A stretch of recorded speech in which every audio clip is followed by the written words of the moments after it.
আসসালামু আলাইকুম। দেশের সর্ববৃহৎ আল্ট্রা ম্যারাথন 2025 কীভাবে অনলাইনে নিবন্ধন করবেন সেটাই আজকে আপনাদের সাথে শেয়ার করব। তো এর লিঙ্ক আমার ভিডিও ডেসক্রিপশনে দেওয়া থাকবে, সেখান থেকে আপনারা সরাসরি প্রবেশ করে অ্যাপ্লিকেশন কিন্তু আবেদন করতে পারবেন। তো বন্ধুরা, যখনই আপনারা অনলাইনে প্রবেশ করবেন, এখানে লেখা আছে application form coastal ultra 2025 event date. ইভেন্টটা চলবে 3 দিন, 20 থেকে 22 ফেব্রুয়ারি 2025 সাল। তো এরপরে আপনারা নিচের দিকে পেয়ে যাবেন ইন্ডিকেট রিকোয়ার্ডস কোশ্চেন্স। এখানে যে লাল স্টার দেওয়া অপশনগুলি, প্রত্যেকটা অপশন কিন্তু আপনাকে পূরণ করতে হবে, বাদ দিলে হবে না। প্রথমে আছে ইমেল, আপনাকে একটি ইমেল দিতে হবে। এই যে খেয়াল করুন, আমার একটি জিমেইল আছে, এরকম আপনাদের একটি জিমেইল দিতে হবে। দেওয়ার পর এখানে এই যে বক্সটা, এই বক্সের মধ্যে একটি টিক দিয়ে দিবেন। টিক দিয়ে দেওয়ার পর আপনারা চলে যাবেন স্ক্রল ডাউন করে নিচের দিকে। নিচের দিকে গেলে প্রথমে আপনারা দেখতে পারবেন কোস্টাল আল্ট্রা ম্যারাথন। এটা কিন্তু কক্সবাজার মেরিন ড্রাইভ সড়কে অনুষ্ঠিত হবে। তো প্রথমে হচ্ছে ফুল নেম, আবেদনকারীর পূর্ণ নাম। এখানে আবেদনকারীর পূর্ণ নামটা আপনারা দিয়ে দিবেন। যেহেতু ইংরেজি বাংলা দুটাই আছে, আপনারা ইংরেজি দিয়ে দিলেই ভালো হবে। এরপর ফাদার্স নেম, আবেদনকারীর পিতার নাম এখানে লিখে দিবেন। তারপরে হচ্ছে 3 নাম্বার অপশন মাদার্স নেম, মায়ের নামটা এখানে লিখে দিবেন। আর অবশ্যই এই লেখাগুলি আপনারা এনআইডি কার্ড দিয়ে লিখে দিবেন। এবং যদি 18 বছরের উপরে যেসব প্রতিযোগী তাদের যদি এনআইডি কার্ড না থাকে, তাহলে জন্ম নিবন্ধন দেখে তার নামটা পূরণ করে দিবেন। তো এরপর চলে যাচ্ছে নিচের দিকে। এরপরে দিতে হবে জেন্ডার। জেন্ডার দিতে হবে মেল হলে মেল, ফিমেল হলে ফিমেল, আদার্স হলে আদার্স। যেটা হয় সেই বৃত্তটা ভরাট করে দিবেন। এরপর নিচের দিকে চলে যাবেন। যাওয়ার পর এখানে ডেট অফ বার্থ, প্রথমে দিবেন মাস, তারপরে ডে, তারপর ইয়ার। আমি আবার বলে দিচ্ছি, এখানে ড্রপ ডাউন বারে প্রেস করে প্রথমে আপনারা মাস সিলেক্ট করবেন, তারপরে ডেট সিলেক্ট করবেন, তারপর ইয়ার সিলেক্ট করবেন। ড্রপ ডাউন বারে যখন আপনি প্রেস করে দিবেন, এখানে কিন্তু ক্যালেন্ডার চলে আসবে। ক্যালেন্ডার থেকে সিলেক্ট করে দিবেন।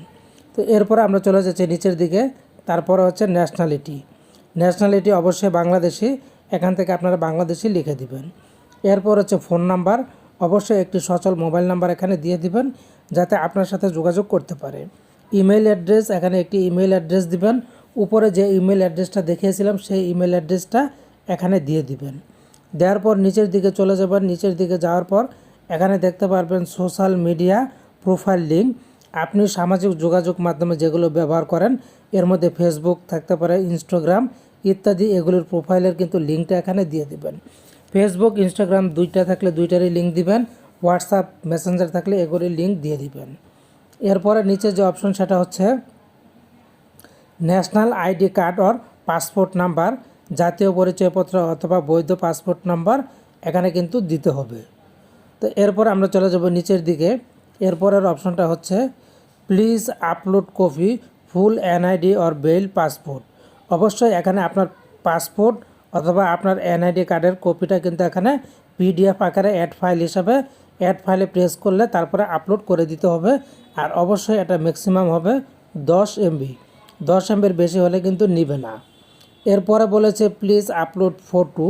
অবশ্যই আপনার একটি পাসপোর্ট সাইজের ফটো আপলোড করতে হবে। অ্যাড ফাইল অপশন এখানে প্রেস করে আপলোড করে দিবেন। আর এটা কিন্তু অবশ্যই 10 এমবি হতে হবে।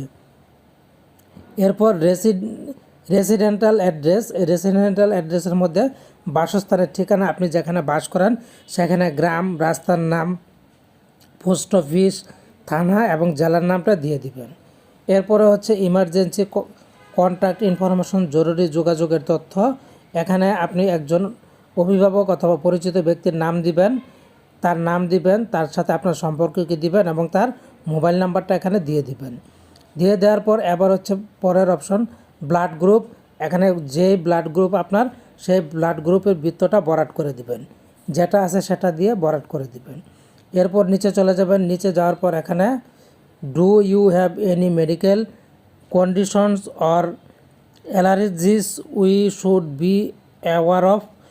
কোনো শারীরিক সমস্যা আছে কি না, যদি থাকে ইফ ইয়েস প্লিজ স্পেসিফাই। থাকলে দিবেন ইয়েস, না থাকলে দিবেন নো। আর ইয়েস দিলে তাকে আপনাকে বলতে হবে কি শারীরিক সমস্যা, সেটা লিখে দিতে হবে। এরপর বলেছে medical condition or allergies. Medical কন্ডিশনের বিস্তারিত বর্ণনা কিন্তু এখানে দিতে হবে। আর যদি নো দেন তাহলে এটা লাগবে না। তারপরে হচ্ছে why are you interested to join coastal ultra 2025, কেন কোস্টাল আলট্রা 2025-এ অংশ নিতে চান, এটা উত্তর কিন্তু এখানে লিখে দিতে হবে।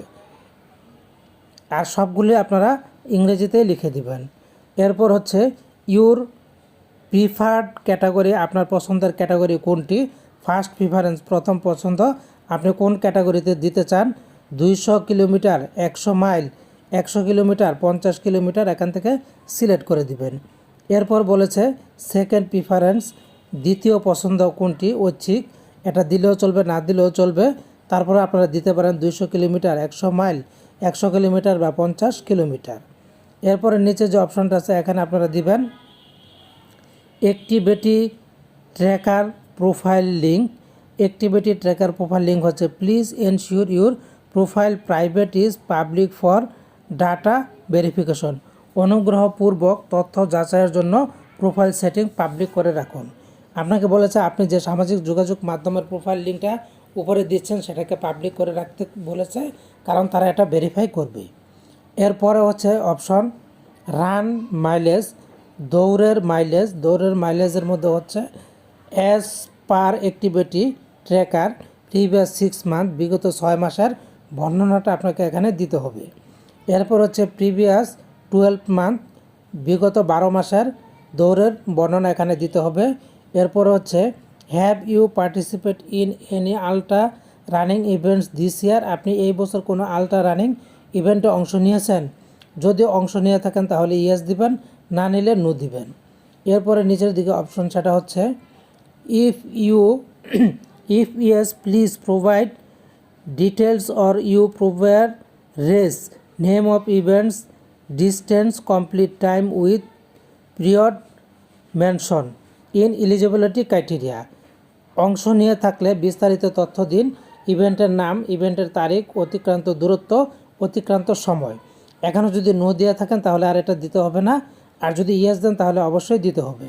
এরপরে হচ্ছে do you meet the eligibility criteria as per preferred category for this event, আপনার পছন্দের ক্যাটাগরির সংশ্লিষ্ট যোগ্যতা আপনার আছে, যদি যোগ্যতা থাকে তাহলে ইয়েস দিবেন, না থাকলে নো দিবেন। যোগ্যতা না থাকলে তো আপনার আবেদন করারই দরকার নাই, এটা অবশ্যই আপনি ইয়েস দিবেন। এরপরের অপশনটা হচ্ছে if yes please provide proof of eligibility, যদি থাকে যোগ্যতার প্রমাণ সংযুক্ত করুন। আপনি যে অংশগ্রহণ করেছেন তার অবশ্যই কোনো ডকুমেন্টস আছে, সেই ডকুমেন্ট সংযুক্ত করবেন। Upload proof in PDF format, PDF ফরম্যাটে আপনাকে আপলোড করতে বলেছে। All race result certificate in single file, প্রত্যেকটা আলাদা আলাদা ফাইলে কিন্তু আপনাকে এখানে অ্যাটাচ ফাইলে গিয়ে অ্যাড ফাইলে গিয়ে সংযুক্ত করতে হবে, এবং প্রত্যেকটা ফাইল যেন 10 MB হয়। এরপরে হচ্ছে links from activity tracker of website, activity tracker অথবা ওয়েবসাইট থেকে লিঙ্ক প্রদান করুন, যদি থাকে আপনার লিঙ্ক দিবেন, না থাকলে এটা দরকার নাই, এটা ম্যান্ডেটরি নয়। এরপরে হচ্ছে security deposit information please pay BDT, Bangladeshi টাকায় 1530 টাকা, বিকাশ, নগদ, রকেট। সিকিউরিটি ডিপোজিটের তথ্য অনুগ্রহপূর্বক বিকাশ, নগদ অথবা রকেটে 1530 টাকা কিন্তু আপনাকে প্রদান করতে হবে। এরপরে এখানে বলে দিয়েছে, নাম্বারগুলি দিয়ে দিয়েছে, আপনারা যদি বিকাশে দিতে চান এই নাম্বারে দিবেন, নগদে দিতে গেলে এই নাম্বারে, রকেটে দিলে এই নাম্বারে, বিকাশ পার্সোনাল দিলে এই নাম্বারে, এবং বিকাশ পার্সোনাল দিলে এই নাম্বারে আপনাদেরকে দিতে হবে। এই নাম্বারগুলি ভুল করলে চলবে না। এরপরে হচ্ছে সেন্ডার নাম্বার, প্রেরকের নাম্বার, আপনি যে এই তথ্যগুলি প্রেরণ করছেন, এই যে টাকাটা দিচ্ছেন, সেই সেন্ডারের নাম্বারটা আপনাকে দিতে হবে, কোন নাম্বার থেকে পেমেন্টটা দিচ্ছেন। এরপরে হচ্ছে ট্রানজ্যাকশন রেফারেন্স, ট্রানজ্যাকশনের লেনদেনের রেফারেন্সটা এখানে দিয়ে দিবেন। এরপরে হচ্ছে preferred bKash number for refund if application, প্রযোজ্য ক্ষেত্রে রিফান্ডের বিকাশ নম্বর, যদি আপনার রিফান্ড দরকার হয় তারা দেয়, তাহলে এখানে একটা নাম্বার আপনি দিয়ে দিবেন, সেই নাম্বারে আপনাকে রিফান্ড করে দিবে। এরপর হচ্ছে টি শার্ট সাইজ, আপনি যে প্রতিযোগিতায় অংশগ্রহণ নেবেন তার জন্য টি শার্টের একটা সাইজ দেওয়া আছে, এখান থেকে আপনি সাইজটা এখান থেকে সিলেক্ট করে দিবেন, ওই অনুযায়ী তারা আপনার জন্য টি শার্টের ব্যবস্থা করবে। এরপর হচ্ছে ইভেন্ট পার্টিসিপেশন এগ্রিমেন্ট। এখানে একটা এগ্রিমেন্ট আছে 1 2 3 4 5 6 7, এরপর নিচের দিকে এই 7টাই আছে। এই 7টা এগ্রিমেন্ট আপনি খুব ভালো করে মন দিয়ে ভালো করে পড়ে তারপর এখানে দেখতে পাচ্ছেন একটা বক্স আছে, yes I agree to the terms and condition, just এই বক্সে টিক দিয়ে দিবেন। টিক দিয়ে দেওয়ার পর এবার আপনি এখান থেকে জাস্ট এই যে সাবমিট অপশন এখানে প্রেস করে দিবেন, তাহলেই কিন্তু আপনার আবেদনটা সম্পন্ন হয়ে যাবে। মূলত এভাবে আপনাদেরকে অনলাইনে আবেদন করতে হবে। ভালো থাকুন, ধন্যবাদ।